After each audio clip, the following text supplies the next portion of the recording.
Bem, bom dia. O assunto da nossa aula de hoje é espermograma, tá? Como eu falei agora há pouco, amanhã eu vou deixar uma atividade para vocês, que é a nossa segunda atividade, para juntar para fazer a pontuação da primeira nota, e vai ter questões de todas as aulas que a gente viu, né? E até para tentar ajudar como uma forma de revisão para a prova da sexta-feira. Então, eu vou colocar ainda hoje, à tarde, no CIGA, essa atividade, e a aula de hoje, para vocês terem amanhã todo o material para poder responder. E aí, na sexta-feira, eles vão ter a atividade, o questionário, para realizar como a segunda nota, tá, da disciplina. Também, hoje vamos falar sobre espermograma, tá? Então, vamos falar um pouquinho sobre o aparelho reprodutor genital masculino, né? Ele é formado pelas gônadas, que são os testículos, são os órgãos produtores dos espermatozoides, né? Que funcionam sob o controle dos hormônios da hipófise que estimulam os testículos, né? Então, os testículos produzem tanto os espermatozoides quanto os hormônios sexuais masculinos, né? A testosterona, e também produzem estrógeno, porque a testosterona ela é produzida a partir dos hormônios femininos. Temos ainda as vias genitais, então, os testículos, eles estão ligados aos epidídimos, né, porque são 2 testículos, cada um ligado aos epidídimos, que são locais onde os espermatozoides ficam e amadurecem. Temos os canais deferentes e a uretra, que são os canais por onde os espermatozoides se juntam aos outros líquidos, né, como os líquidos seminais e o líquido prostático, produzido pela vesícula seminal e pela próstata, e são os canais por onde esses líquidos são eliminados, né. Ainda temos os órgãos genitais externos, né, que são o pênis, formado pelos corpos cavernosos e a uretra, e o escroto, o saco escrotal, que é o órgão que guarda os testículos, né. Aqui a gente tem uma figurinha que a gente pode ver melhor o pênis com o órgão externo. Aqui o pênis tem os corpos esponjosos e o cavernoso. Os corpos cavernosos, eles se enchem de sangue durante o processo de ereção. Aqui a gente vê a bolsa escrotal ou escroto, que é onde os testículos do epidídimo estão, né? Aqui a gente pode ver em branquinho aqui o testículo, ao redor dele o epidídimo, e esse epidídimo ele se continua aqui com o canal deferente.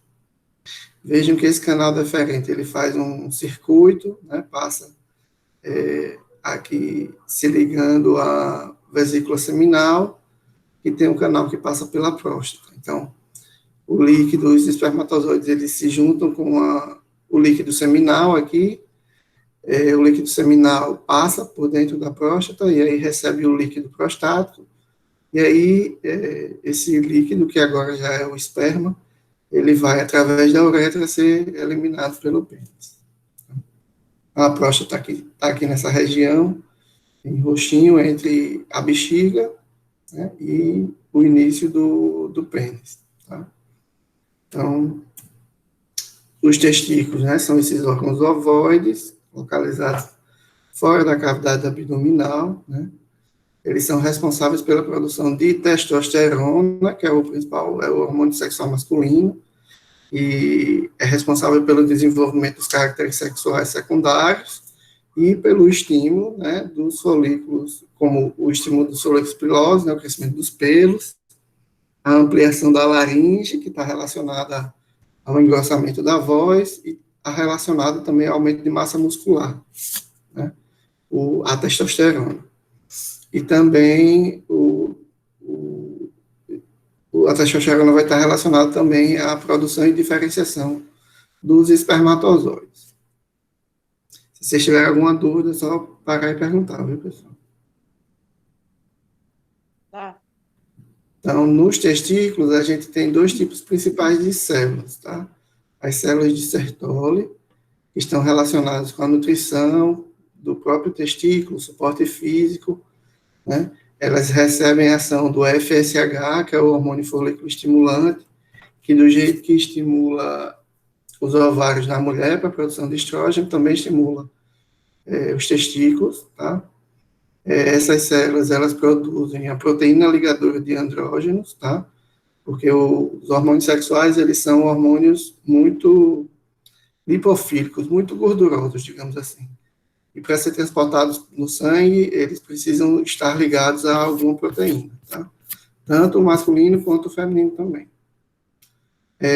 Também produzem a inibina, que é um hormônio relacionado com o controle desse processo de diferenciação e produção da testosterona. Elas têm atividade esteroidogênica, então elas também produzem esteroides, esses esteroides sexuais, e elas também realizam fagocitose, também sendo responsáveis pela parte de defesa contra micro-organismos no testículo. E temos as células de Leydig, tá, que são as células que produzem especificamente a testosterona a partir da secreção do LH, tá? E também participa da síntese dos estrógenos, progesterona e 17-hidroxiprogesterona. Para produzir testosterona, pessoal, primeiro é produzido estrógeno, progesterona e hidroxiprogesterona. E a partir deles é que se diferencia e produz a testosterona, tá? Então, não achem estranho essa produção de estrógeno e progesterona, já que são hormônios sexuais femininos, porque a partir dos femininos é que a testosterona é produzida.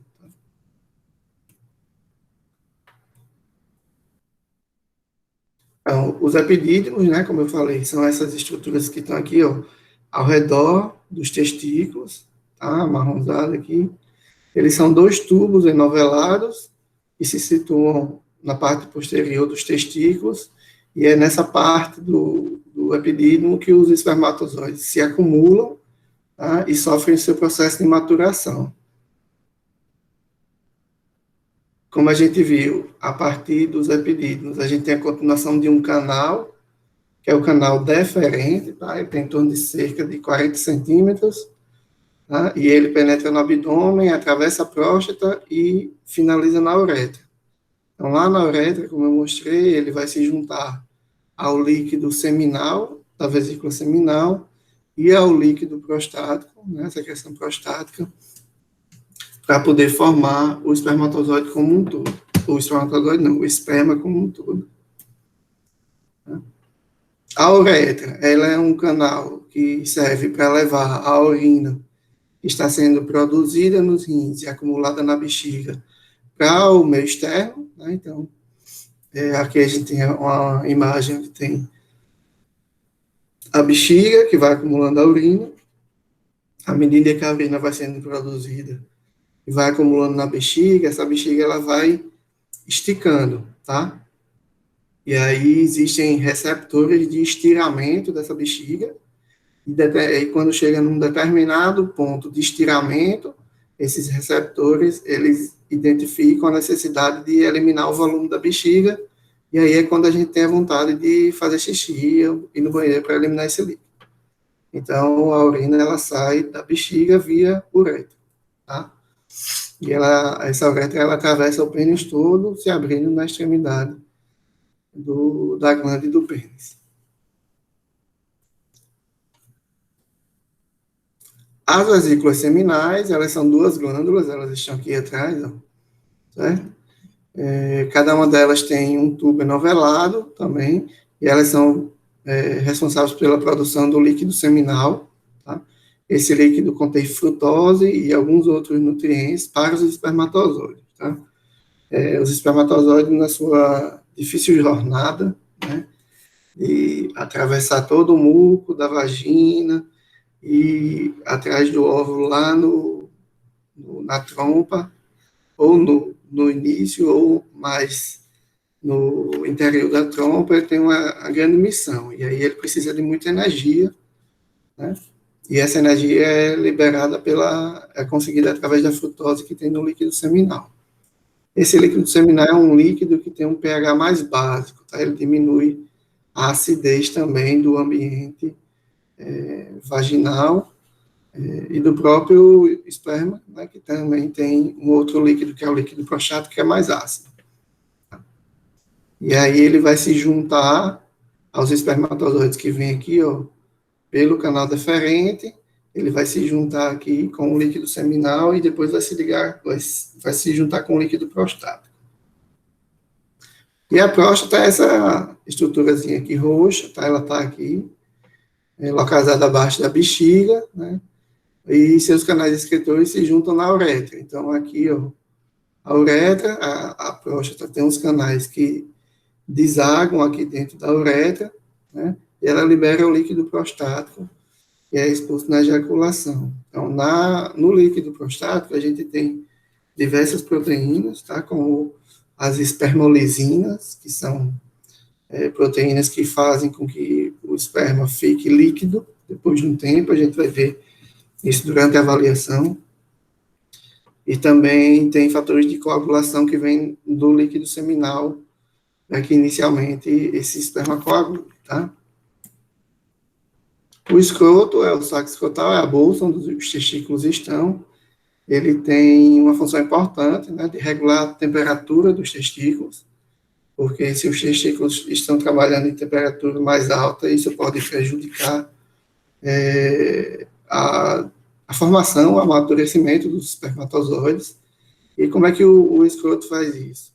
Quando, por exemplo, o homem está com febre, existem uns músculos no escroto que relaxam, afastando o escroto do corpo, para evitar que o testículo esquente também, como o corpo da pessoa está esquentando em função da febre, tá? Porque se ele ficar muito próximo do corpo, e muito próximo dessa temperatura mais alta, isso pode prejudicar a produção dos espermatozoides. Tá? Da mesma forma que quando, por exemplo, o homem entra num ambiente mais frio, esse músculo se contrai, e aí o escroto fica mais próximo do corpo para manter sua temperatura em função da temperatura corporal. Tá? Então, essa questão da temperatura mais alta, ela pode afetar, sim, a produção dos espermatozoides, gerando espermatozoides com alterações, com menor vitalidade, menor motilidade, e a gente vai ver que isso faz parte da avaliação do espermograma. Dúvidas até o momento? Não. Nada? Bem, então, aqui é a espermatogênese, é o processo de formação dos espermatozoides, tá? Então, vejam que aqui a gente tem, do lado direito, tá? É um corte do testículo, tá? Mostrando essa região mais vermelha, são as células de Sertoli. Nessas células de Sertoli a gente vê as espermatogônias, são as células que vão dar origem, são células germinativas, e vão dar origem aos espermatozoides. É como se fosse uma célula-tronco que dá origem às células do sangue, às hemácias, aos linfócitos, mas é uma célula que vai dar origem aos espermatozoides, tá? Então, essas espermatogônias, elas vão sofrer um processo de mitose, de divisão, tá? Formando duas células filhas idênticas, tá? Uma célula filha, ela vai se transformar em espermatócito primário, tá? Ela vai sofrer algumas modificações para se transformar nesse espermatócito primário, e a outra célula, ela vai permanecer como espermatogônio. Por que isso? Para que nunca a produção dos espermatozoides sejam paradas, cessadas. Porque se essas espermatogônias, todas elas se dividam e produzem espermatozoides, pode acabar chegando num momento que não tenha mais, tá? Como, por exemplo, acontece com as mulheres. Então, as mulheres, quando nascem, elas têm um número X de folículos que vão ser estimulados a produzir os óvulos, tá? Porque esses folículos, eles não se dividem dessa forma. Então, chega um momento que as mulheres não produzem mais óvulos. Nos homens, essas espermatogônias, elas sempre se dividem em duas, onde uma vai ficar, digamos assim, guardada para as próximas, e a outra vai se diferenciar para produzir os espermatozoides, certo? Então, essas espermatogônias, elas se diferenciam, se modificam, produzindo os espermatócitos primários. O espermatócito primário, ele sofre uma primeira divisão meiótica, e aí vejam que ele tinha 46 cromossomos, e agora ele formou duas células com 23 cada. Tá? Então, as células sexuais maduras, elas contêm apenas 23 genes, porque durante o processo de fecundação, para gerar um novo ser, a gente vai ter 23 cromossomos que vieram do pai, no espermatozoide, e os óvulos também passam por esse processo de meiose. Então, os óvulos também também possuem 23 cromossomos, tá? E aí, quando o espermatozoide fecunda o óvulo, as células, a célula que é formada, que é o zigoto, ele volta a ter 46 cromossomos, 23 pares de cromossomos. É o que todas as nossas células, com exceção das células sexuais, possuem, certo? A gente tem uma outra divisão meiótica, formando as espermátides, tá? E aí a espermátide se diferencia já no espermatozoide, tá? Mas vejam que esse espermatozoide aqui do quarto, ele ainda não tem a forma característica dos espermatozoides, tá? Eles ainda vão passar por um processo de diferenciação para que essa parte aqui, que está mais desenvolvida, ela seja modificada, tá? Que é nessa região aqui, e vão estar as mitocôndrias produtoras de energia a partir da frutose, para que o espermatozoide tenha muita energia para chegar até o ovo, tá? E ganhe a corrida. Dúvidas?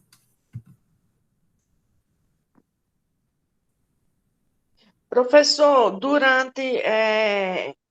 quando há ejaculação, quanto tempo se torna para juntar de novo o líquido? Como assim?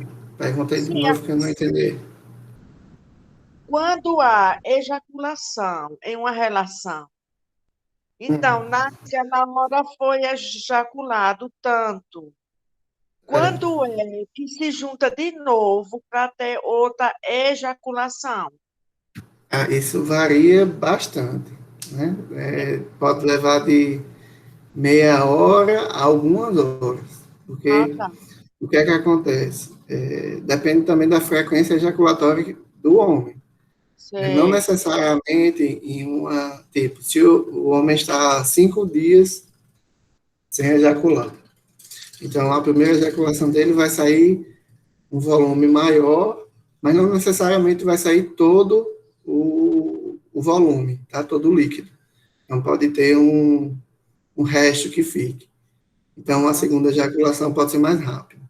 Se ele tem uma frequência de ejaculação bem maior, aí pode demorar um pouco mais para uma próxima ejaculação, tá. certo?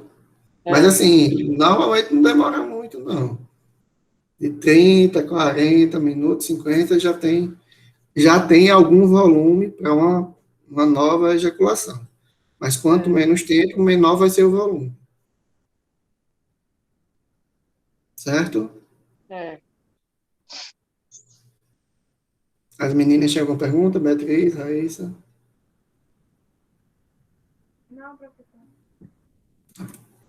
Então aqui a gente tem o espermatozoide, tá?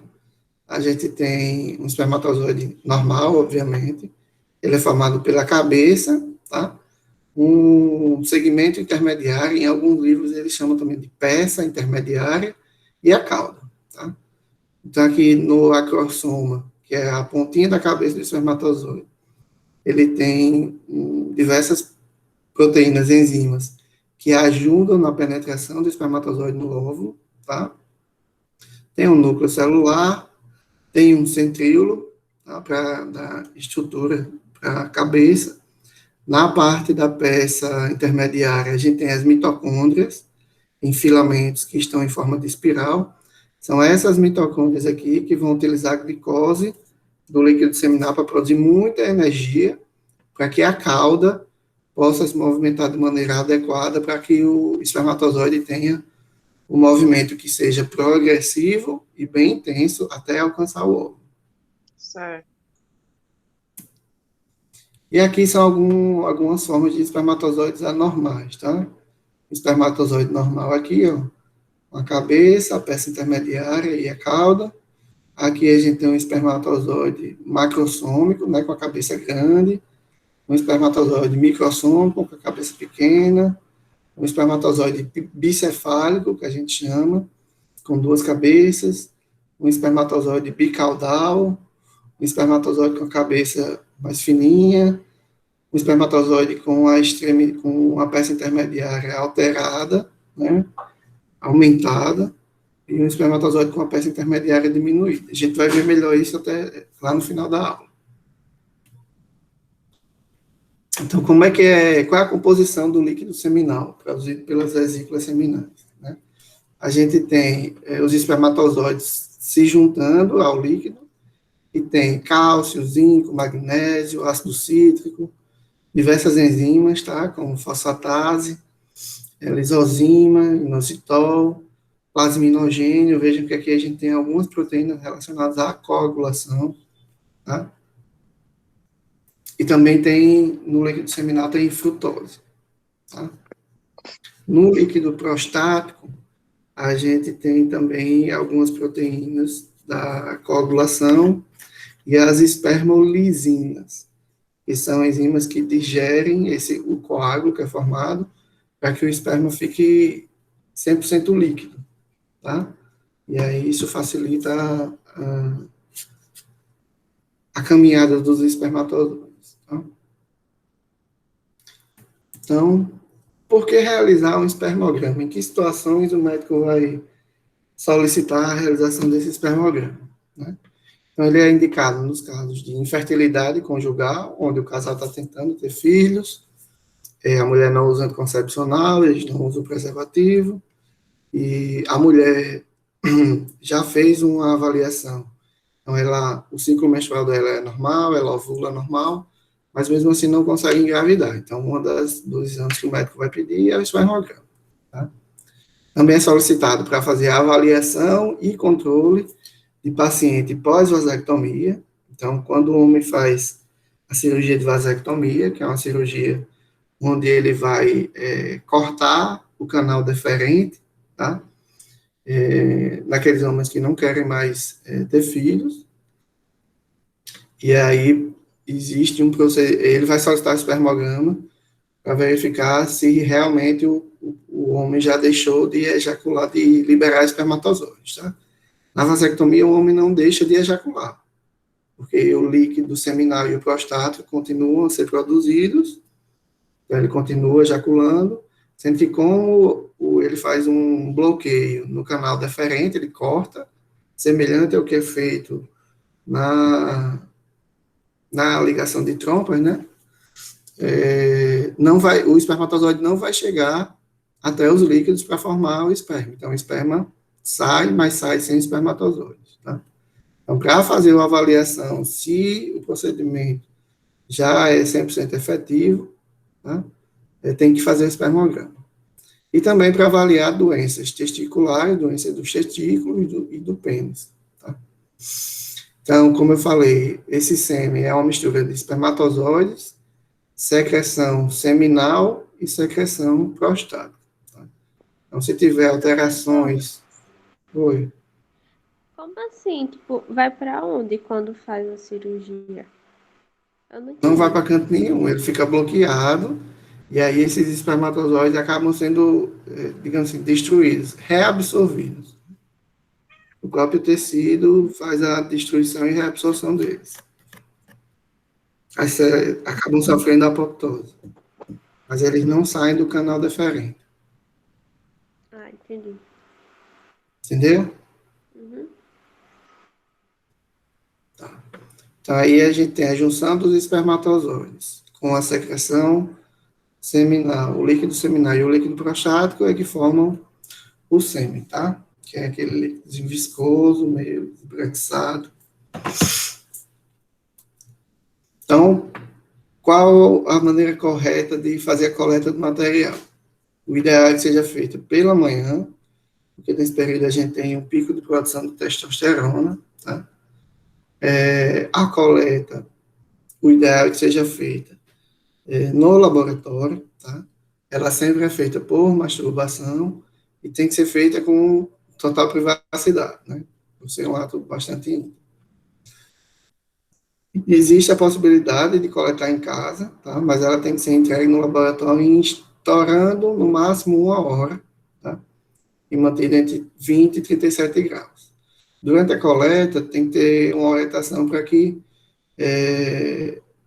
não perca nenhuma parte do ejaculado, principalmente o primeiro jato, porque é no primeiro jato que tem a maior quantidade de espermatozoides. E aí, se você perde uma parte do primeiro jato, você vai ter um quantitativo de espermatozoide menor, e aí pode acabar dando um resultado que não é real. Tá?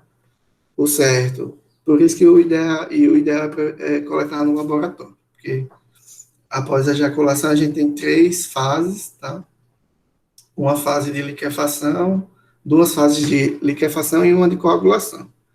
Então, se isso acontecer no laboratório, é melhor. A avaliação é melhor.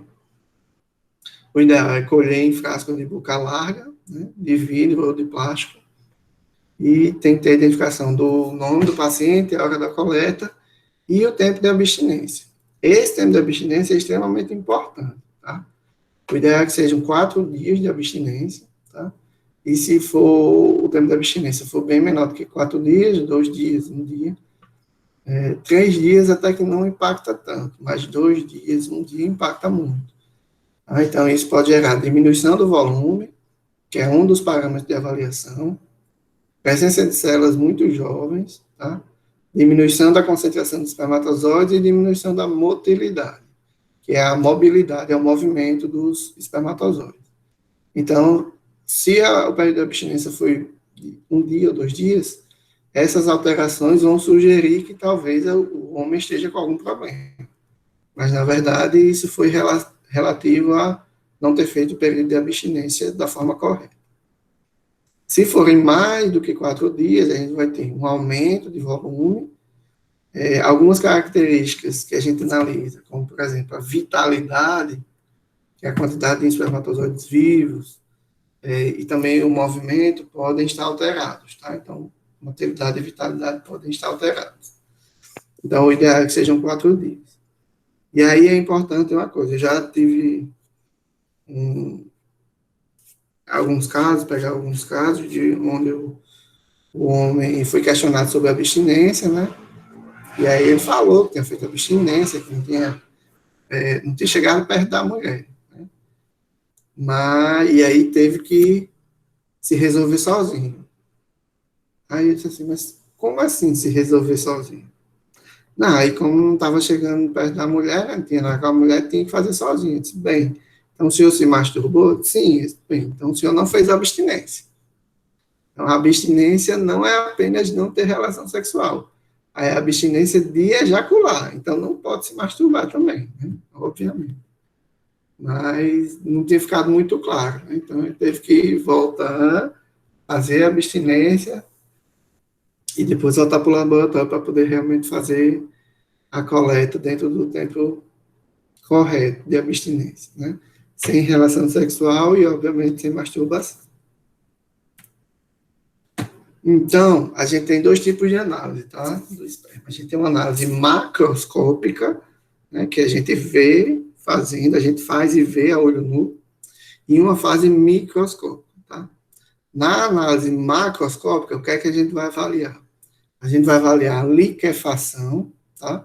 Então, o esperma é um líquido viscoso, né? Mas ele passa por transformações ao longo do tempo. Primeiramente, praticamente logo após a ejaculação, ele passa por um processo de coagulação, ele fica mais endurecido, semelhante à coagulação do sangue, tá? e depois de um período, tá? Depois de um tempo, que pode variar de 15 a 30 minutos, esse esperma, ele se liquefaz, ele fica líquido novamente, tá? Então, essa é uma das avaliações que a gente faz. Após essa avaliação da liquefação, a gente vai analisar o aspecto, né, a aparência do esperma, a cor, vai medir o volume, verificar a viscosidade e medir o pH. Então, como é que a gente faz a avaliação dessa liquefação? Essa liquefação, como eu falei, ela tem três fases. É uma liquefação primária, que é muito rápida, né, que é praticamente nos primeiros minutos pós-ejaculação, então a gente não consegue nem avaliar, né? E aí, logo depois desses primeiros minutos, o esperma coagula, tá? Então, normalmente, quando a gente recebe no laboratório, né, quando a amostra é coletada no laboratório, a gente recebe esse esperma coagulado. E aí a gente vai colocar esse esperma no banho-maria 37 graus por 15 a 30 minutos. E vai observar se esse esperma já está todo líquido novamente, tá? Se em 30 minutos não tiver, a gente permanece mais 30 minutos, tá? No banho, esperando essa liquefação. Se não tiver, se quando a gente receber, não tiver coagulação, então se o esperma não estiver coagulado, né, isso é indicativo de falta dos fatores da coagulação. Então, isso pode estar relacionado a algum problema da vesícula seminal, que é quem principalmente produz os fatores da coagulação que tem no esperma. Se após essa 1 hora a gente não tiver a liquefação, a transformação do esperma no líquido, né, que a gente chama de liquefação secundária, e está relacionado à falta das espermolisinas, tá? Que são enzimas que são produzidas pela próstata. Então, qual é a consequência disso? Se não tem a liquefação, a gente vai ter uma viscosidade muito alta, tá? Vai ter um aspecto heterogêneo, é como se a gente tivesse uns grumos, tá, de brancos dentro do esperma, e não aquela distribuição mais homogênea. E isso vai fazer o quê? Vai imobilizar os espermatozoides. Os espermatozoides eles não vão conseguir, digamos assim, nadar até o óvulo, porque eles vão estar presos no coágulo em função da viscosidade muito aumentada. Então, isso aqui já é um problema e está diretamente relacionado à infertilidade masculina. Dúvidas? Dúvidas? Não. Vamos lá. Após essa fase de liquefação, a gente vai continuar as análises, tá? Macroscópicas. A gente vai observar o aspecto, ou aparência do esperma, tá? O normal é que esse esperma tenha uma aparência homogênea, a gente, obviamente, vai homogeneizar isso, e ele tem que ter uma aparência homogênea, tá?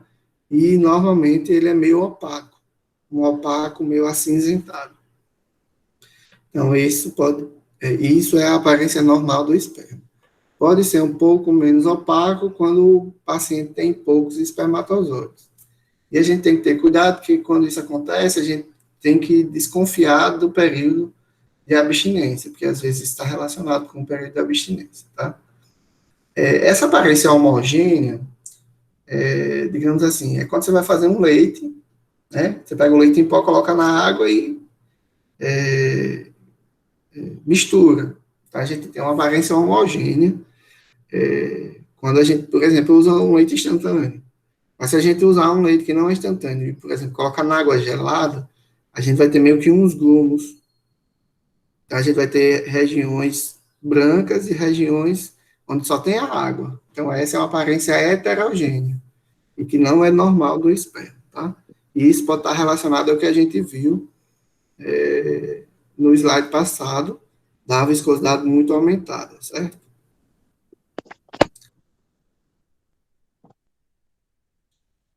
Volume. Tá? A gente vai fazer a medição do volume, tá? Com uma pipeta graduada e um pipetador, uma pera.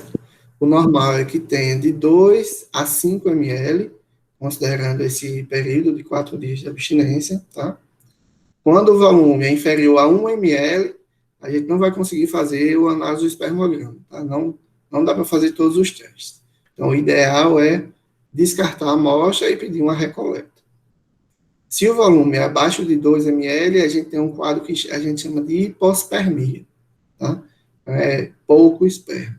Então, isso pode ser relacionado à falta de abstinência ou insuficiência das glândulas produtoras dos líquidos, seja a glândula vesicular, a glândula seminal ou a prostática.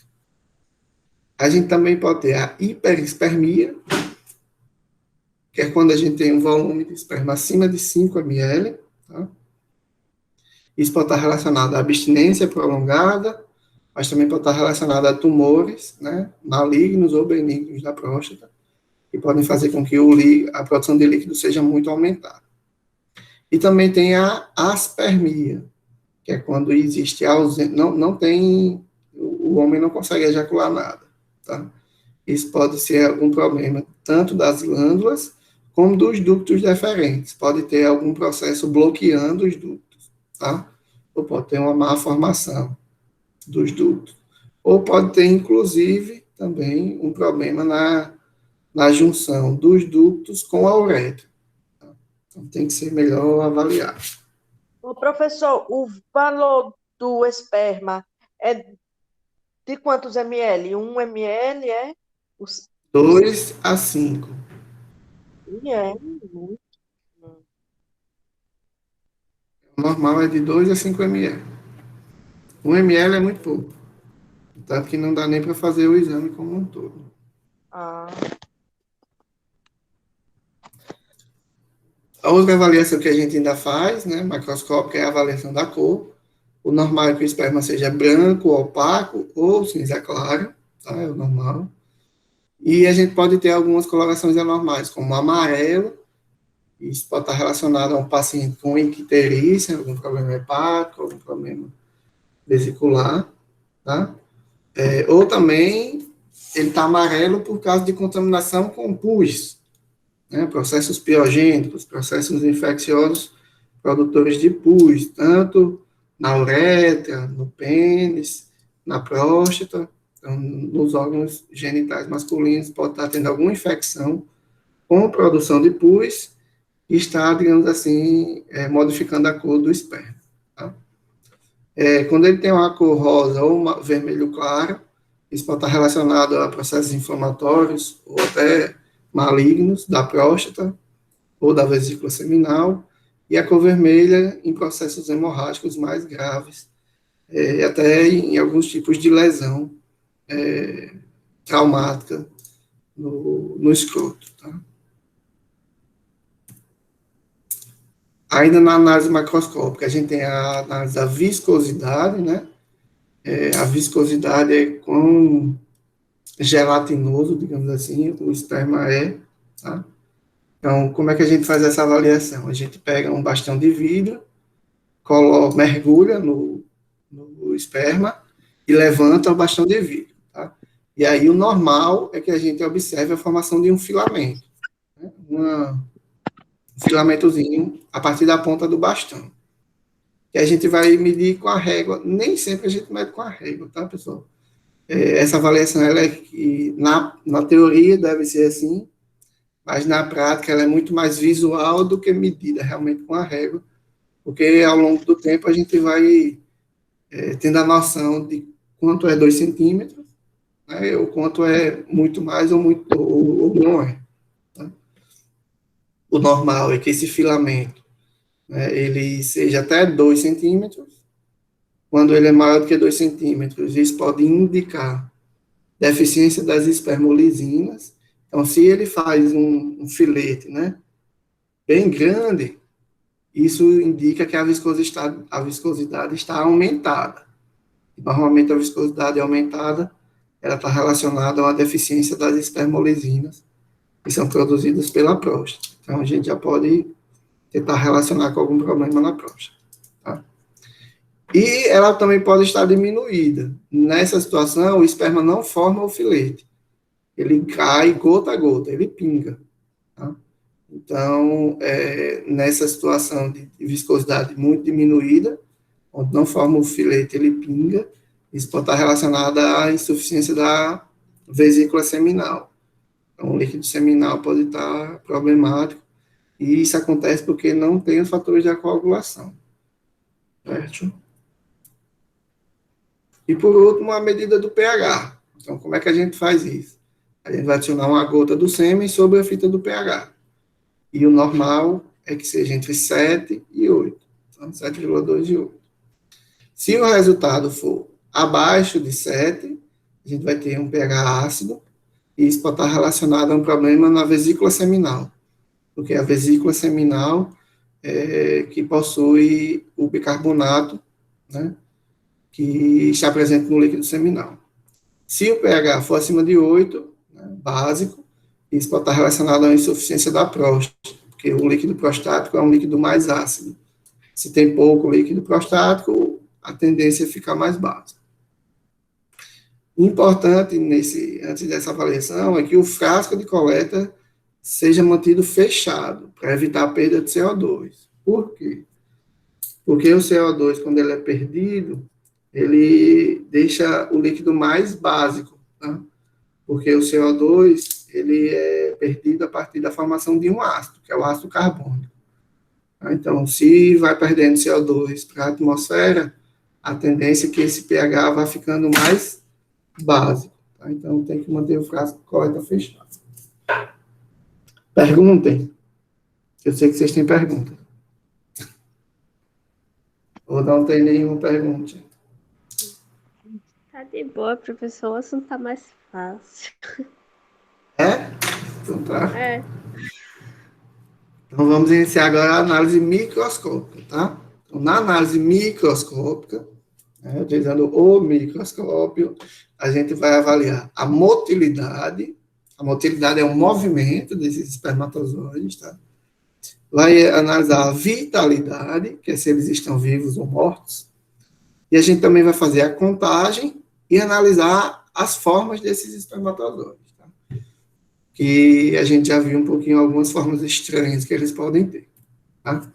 Então, para avaliar a motilidade, o movimento desses espermatozoides, a gente precisa também, como na análise macroscópica, esperar a liquefação completa do sêmen, tá?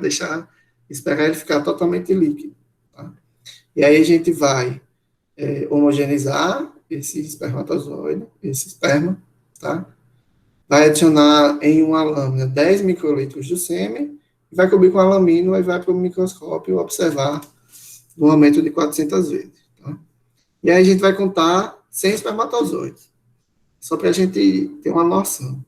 Então, o normal é que mais da metade dos espermatozoides possuam movimentos progressivos. O que é que são movimentos progressivos? É eles estarem andando para frente da cabeça, né? Eles terem movimentos para frente, tá? Ah, professor, e eles podem ter outros tipos de movimento? Podem ter, é comum a gente ver espermatozoides girando, igual o cachorro correndo atrás do rabo. Eles ficam girando, girando e não vão para frente. Então, esses espermatozoides ele tem algum problema, né? Ou isso pode estar acontecendo em função de uma viscosidade muito, muito grande. Então, isso pode acontecer também quando não tem a liquefação completa, tá? Mas o normal é que mais da metade tenham movimentos progressivos, para frente. E quando eu falo para frente, é considerando a cabeça do espermatozoide, tá? Então, considerem a cabeça do espermatozoide como a ponta de uma seta. Então, ele tem que estar indo nesse sentido. E isso a gente considera movimentos progressivos, tá? Sempre que a gente também vai encontrar os espermatozoides em parado, imóveis. Sempre que a gente precisa saber se esses espermatozoides que estão parados, se eles estão vivos ou se eles estão mortos. Essa é a avaliação da vitalidade. E a gente vai fazer isso a partir de uma coloração, tá? A gente vai pegar dois corantes, eosina e nigrosina, para fazer isso. A gente vai pegar um tubo de ensaio, tá, para fazer a mistura, vai colocar uma gota de esperma, 2 gotas de eosina a 3% e 3 gotas de nigrosina a 8%. Tá? E vai homogeneizar. A partir dessa mistura, a gente vai pegar uma lâmina e vai fazer um esfregaço, parecido com o esfregaço que a gente faz de lâmina de hematologia. Tá? vai esperar secar e depois a gente vai observar na objetiva de imersão, na objetiva de 100, tá? Com óleo de imersão. E vai contar 100 espermatozoides. Os espermatozoides que estão vivos, eles não ficam coloridos, tá? Eles não ficam corados pelos corantes. Só os espermatozoides que estão mortos é que ficam corados em vermelho, tá?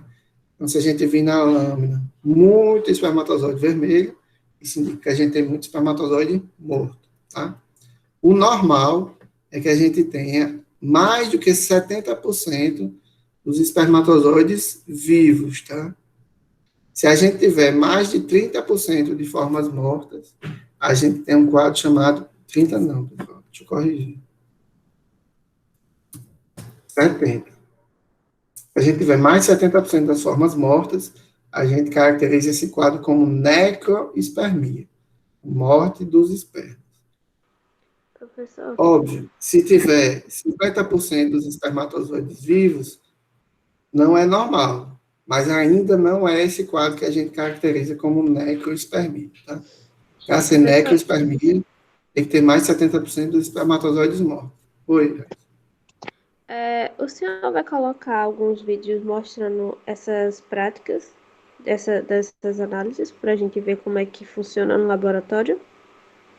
Eu estou tentando conseguir esses vídeos. Eu não trouxe ainda, mas eu vou ver se até de noite eu consigo. Que é meio difícil de conseguir. O que eu tô conversando com o professor Ronaldo há um tempo, quando a gente tiver numa situação mais tranquila, em relação à pandemia, a gente fazer um curso presencial, só com essas práticas, entendeu? De citologia, e aí a gente teria a oportunidade de ver ao vivo, né? Eu sei que essa é uma parte que, sim, acaba gerando uma deficiência muito grande para vocês, mas o que é que a gente tinha reunido no início do ano, e a gente tinha resolvido fazer disciplinas híbridas, né? Então, teriam essas práticas para vocês verem. E aí foi tudo cadastrado no SIGA e tal, sendo que, assim, praticamente em cima do início, as coisas mudaram, na verdade, assim, as coisas vinham piorando, mas nem todo mundo observou, né? Então, eu já tinha avisado que esse negócio não ia funcionar muito bem, mas bem. Então, a escola resolveu deixar tudo sem prática. Mas a gente vai fazer um curso, tá? Não pode ser como disciplina, porque quando terminar a disciplina, né, se vocês forem aprovados, brincadeira, pessoal, quando vocês forem aprovados, a gente não pode abrir outra disciplina só para as práticas, porque você já tem isso no currículo, choca, né, não entra duas vezes. Então, a gente vai fazer isso como um curso, tá? E com uma certa reserva de vagas para quem pagou a disciplina e não teve a prática, tá? Para vocês não ficarem sem essa experiência. Mas eu estou tentando, eu tenho um colega que é especialista principalmente nessa parte de espermograma, que eu estou tentando ver se ele me manda alguns vídeos que ele tem, tá? Mas aí eu vou tentar disponibilizar para vocês. Professor, a gente, período passado, foi no período, acho que suplementar, não sei. A gente também pagou umas cadeiras. Quando tiver esse curso, também vai ser ofertado as outras práticas? A ideia é essa, tá? Agora, eu não sei se a gente vai conseguir fazer tudo isso de uma vez, né? Porque, como assim? Semestre passado eu tinha dado citologia também, eu dei bioquímica 2 e dei biomol, né? Então, a gente vai ter que pensar num cronograma para tentar encaixar todas, óbvio. Mas talvez todas não consigam acontecer no mesmo momento, entendeu? Mas Pelo a menos ideia para a é. nossa turma que está perto de se formar, né? Porque aí. Sim, com certeza. Vocês são o foco, são os que precisam ter essa demanda mais rapidamente resolvida. É isso que a gente está discutindo. Certo. O que a gente está rezando é que essa loucura da pandemia passe o quanto antes, né? Porque tá complicado. Tá cada dia pior. A quantidade de casos só aumenta, a quantidade de óbitos aumenta, e um monte de gente achando ruim porque as coisas estão fechando. Obviamente quem tem seus negócios, né, e vivem, dependem do financeiro, são bem afetados, mas a população não está nem aí, a população não toma os cuidados que tem que tomar. Eu vejo muitas pessoas não usarem máscara. Não, eu não uso máscara porque ela não me faz mal, mas a máscara é o que lhe protege. Então, eu estou vendo muita gente desenvolvendo caso grave, gente nova. Perdi conhecidos que achavam que não teriam nada e acabaram indo para a UTI, entubados. Alguns voltaram, outros não. Né? Então, se a gente tivesse uma população um pouco mais consciente, a gente sairia mais rápido disso. A minha esperança ainda é a vacinação, e eu espero que em junho a gente já tenha condições de fazer esses cursos, junho, julho, com a situação da pandemia mais controlada. Espero. Estou rezando por isso. Porque a gente também fazer tudo do remoto é muito trabalhoso. É gravar a aula, e você está na sua casa, aí tem seu filho, e tem o almoço, e tem tanta coisa, acaba misturando tudo. Quando a gente está na universidade fazendo as coisas, a coisa flui melhor, porque você não tem os distratores, né? Não tem as coisas para lhe distrair. Então, isso é bem complicado. Vamos lá. Então, vitalidade, a gente vai analisar dessa forma. Por último, a gente vai fazer a contagem desses espermatozoides, tá?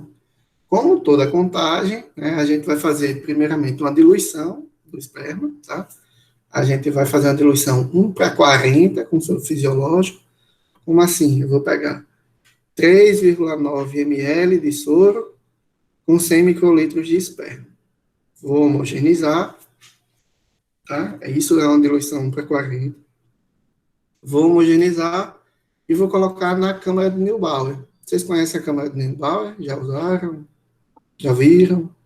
A gente usa a câmara de Neubauer para fazer a contagem hematológica, tanto de hemácia quanto de leucócito. Eu já ouvi falar, mas eu não lembro o que é. Eu achei que vocês já conheciam. Deixa eu pegar uma foto dela aqui. Eu pego uma imagem e coloco lá. Essa aqui.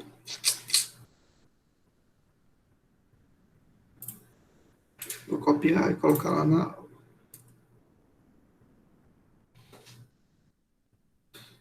Passa para cá. Deixa eu aumentar aqui um pouquinho para explicar como. Então, isso aqui é uma câmara de Neubauer, tá? Ela é de vidro, tá? É grossinha, assim. Ela tem um tamanho mais ou menos de uma lâmina comum, só que a gente vê, né? Ela é bem grossinha, ela é grossa. E aqui no meio, nessa região, a gente tem 2 retículos, tá? Essa parte aqui é uma partezinha da câmara de Neubauer que é um pouquinho mais alta, como se fosse um murinho, tá? Tem um muro desse lado e um muro desse lado, só que são muros baixinhos, tá? E aqui no centro, essa parte mais cinza, a gente chama de retículo, tá? Vejam que nesse retículo, essa parte aqui é uma parte mais baixa, tá? Mais baixa do que essa região aqui dos muros. Então, é como se aqui se transformasse meio que numa piscina, só que é uma piscina bem baixinha, é uma piscina que, digamos assim, cobre só os pés da pessoa, tá? Se você estivesse em pé nela, se isso fosse possível, tá? E ela é dividida, tá? Vejam que aqui, ó, tem uma divisão entre esse retículo e esse outro retículo. Quando a gente faz a diluição, tá, do esperma com o soro fisiológico, homogeniza e a gente coloca com a pipeta na câmara de Neubauer, uma pipeta automática. A gente coloca aqui, tá? E a gente vê, é um volume bem pequenininho, a gente usa 30, 40 microlitros, a gente já consegue encher esse espaço aqui todo, tá? Do retículo. Então, como são 2 retículos, eu posso colocar a amostra de um paciente aqui, a amostra diluída, obviamente, e a amostra do outro paciente diluída aqui, e analisar um depois do outro, sem ter que trocar a câmara de Neubauer, tá? Isso a gente faz também na hematologia. Eu posso colocar a amostra de 2 pacientes diferentes. Quando a gente coloca essa diluição aqui, a gente coloca uma lamínula aqui por cima, tá? Que não encosta nessa parte. Por quê? Porque ela vai ficar apoiada nos muros. Então, uma parte da lamínula aqui e o outro lado aqui. Então, ela fica cobrindo o retículo, mas sem encostar no líquido, tá? Aí a gente deixa em repouso por 5 minutos, dentro de uma placa de Petri, com um algodão molhado com água. Para quê? Para não ressecar o líquido aqui, porque a quantidade de líquido é bem pequenininha. Então, a gente deixa umedecido para não ressecar. Depois que passa os 5 minutos, e esses 5 minutos servem para quê? Para que as células, elas depositem, elas encostem no fundo do retículo. Mesma coisa a gente precisa para o espermatozoide. Então, o espermatozoide vai encostar no fundo do retículo nesses 5 minutos que vai estar em repouso. E aí, a gente vai para o microscópio, analisar na objetiva de 40, e aí, no microscópio, a gente vê isso aqui, ó, do lado esquerdo. Várias linhas, tá? Então, no meio dessa região aqui do retículo, tem essa figura. Então, primeiro a gente precisa achar essa parte, e aí o que é que a gente vai fazer? A gente vai contar quantos espermatozoides a gente está vendo nesse quadrado aqui, ó. Nesse quadrado, nesses 4 quadrados. 2, 3, 4. E nesse quadrado do meio aqui, nesse central. Então, a gente vai fazer a contagem, quantos espermatozoides tem nesses 5 quadrados grandes. Os 4 da extremidade e o central. Tá? E aí a gente vai somar, tipo, tinha 15 espermatozoides aqui, 25 espermatozoides aqui, 40, 30, 35. A gente vai somar todos e vai multiplicar por 80 mil. Certo? Essa região que eu estou mostrando aqui, esses 4 quadrados grandes aqui, das extremidades, mais esse central, é o mesmo local onde a gente faz para contar leucócito, tá? Quando a gente está fazendo contagem de leucócito total no sangue. Então, o normal, depois que a gente multiplica pelos 80 mil, é que a gente tenha acima de 20 milhões de espermatozoides por ml, certo? E aí, se a gente tem mais de 20 milhões de espermatozoides por ml, a gente tem uma situação que a gente chama de normozoospermia, que é quando o indivíduo está com um quantitativo normal de espermatozoides. Existe uma outra situação que é a azospermia, que é quando o paciente não tem espermatozoides. Tá? Isso aqui é esperado num paciente depois que ele faz a vasectomia. É o que a gente quer. Na verdade, a gente não. É o que ele quer. É o que a gente espera no paciente pós-vasectomia. Sendo que isso pode demorar até 2 ou 3 espermogramas, tá? Então, para considerar essa azospermia. E a gente tem os quadros intermediários, a oligozoospermia, que é quando tem pouco espermatozoide, menos de 20 milhões. Então, essa oligozoospermia pode ser leve, quando ele tem mais do que 15 milhões e menos do que 20. Pode ser moderada, quando ele tem entre 10 e 15 milhões, e ela vai ser severa quando tem abaixo de 10 milhões. Obviamente que quanto menos espermatozoide o homem tem, menor é a probabilidade dele engravidar a mulher. Então, se ele tem uma oligospermia severa, então ele vai ter, com certeza, dificuldade de engravidar. Naquela lâmina que a gente fez a coloração creosina e nigrosina, a gente vai contar 100 espermatozoides, avaliando os seus formatos, tá? Então, a gente vê aqui na figura que eu tenho espermatozoides bastante alterados, né? Espermatozoides que a gente chama de ectásicos, que são os que têm defeitos na formação da cabeça, como os macrocéfalos, os espermatozoides da cabeça grande, os microcéfalos, que são os espermatozoides de cabeça pequena, os fusiformes, que têm a cabeça pontuda, tá? Lembrem que na cabeça dos espermatozoides a gente tem a região do acrosoma, que tem as enzimas que vão ajudar na penetração dele no óvulo. Então, essa alteração no formato pode afetar esse processo. A gente tem os de cabeça com vacúolos, tá? Então tem vesículas dentro da cabeça, os bicefálicos com duas cabeças e os piriformes, que tem a cabeça redonda também, vão ter dificuldade de penetração. Temos ainda os que têm defeitos na peça intermediária, né, no corpo, que é aquela região logo após a cabeça. Então, vejam aqui, ó, bem alterada, tá, em forma de gota, peça intermediária amorfa, com formato estranho, com a peça intermediária fina ou quase inexistente, e com implantações angulares, tá? Então, as formas estão bem alteradas. E também tem as alterações na cauda. Então, vejam, tem os espermatozoides bicaudais, com duas caudas, com cauda enrolada, sem cauda, com cauda dobrada e com cauda curva. Todas essas alterações vão atrapalhar o movimento dos espermatozoides.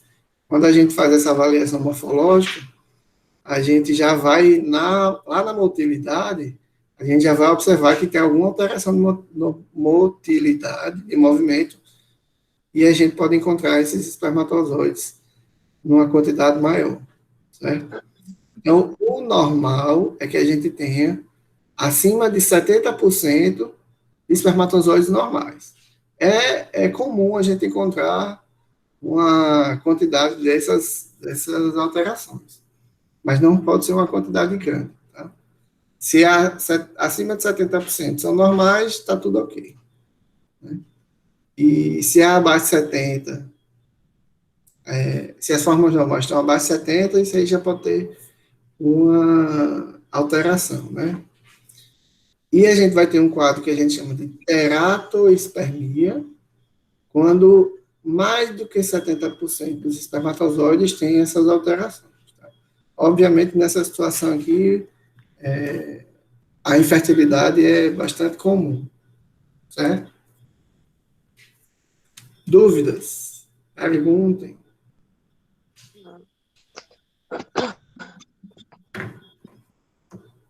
Ninguém tem pergunta? Professor, esse que tem duas cabeças, eles morrem? Beatriz, fala um pouquinho mais alto, que tá bem baixinho para mim.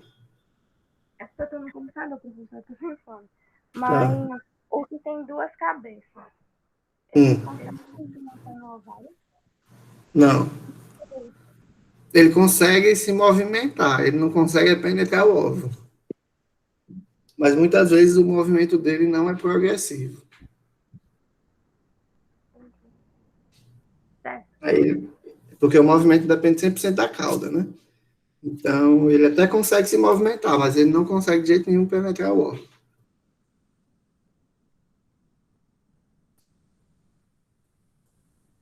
Certo? Mais alguma dúvida? Não. Bem, então, acho que termina aqui. Eu vou terminar aqui. Quando o vídeo estiver pronto, eu mando, coloco lá no cigarro. Hoje de tarde eu vou colocar a segunda atividade, tá, para compor, junto com o resumo, a primeira nota. E aí amanhã vocês vão ter o dia para fazer essa atividade e ver os vídeos que vocês não conseguiram ver, tirar dúvida, para na sexta-feira fazerem a avaliação, certo? O professor já tem a nota do resumo? Tem, mas não posso dizer ainda. Olha a ansiedade. Mas foram notas boas. Foram notas boas do resumo. É bom, olha, é bom essa nota ser boa mesmo, porque eu fiquei a noite todinha lendo aquele artigo e fazendo um resumo bem bonitinho. Ficou pequeno, mas ficou explicativo com os pontos principais. E o resumo é isso. Com certeza, ficou bom. Não, os resumos ficaram bons, sim, sem dúvida. Ok? Ok. Muito obrigada. A gente A aula, termina por aqui. a aula foi Oi. tranquila, professor, por isso que a gente não perguntou muita coisa. Acho que é uma das técnicas mais simples, acho, de citologia. Sim, a parte de espermograma é bem tranquila. Gostado. Eu sofri com os líquidos. Sim, professor, sexta-feira não tem aula mais, né? Só. Aí, presta atenção, na sexta-feira eu vou abrir Prova. a avaliação, eu vou deixar aberto de 8 até as 8 da noite. Então, vocês vão ter 12 horas para fazer essa avaliação. Você vai estar de plantão, Antônio? Eu vou logo perguntar. Amanhã eu tô, só Na chega à sexta você noite. está aí. Então, preste atenção. A avaliação no Cigarra, ela vai estar disponível de 8 da manhã às 8 da noite. Depois disso, ela fecha. Então, você não consegue fazer mais, tá? Tá Então, preste certo, atenção nesse horário para não perder. tá certo, tá certo. Ok? A Então, atividade de amanhã é só a a atividade atividade de de amanhã vocês vão exercício. fazer igual vocês fizeram com o resumo. Vocês vão responder e vão me mandar por e-mail. Tá bom. Tá bom? Tá bom, professor. Obrigada, viu? Bom dia. Bom dia. Tchau.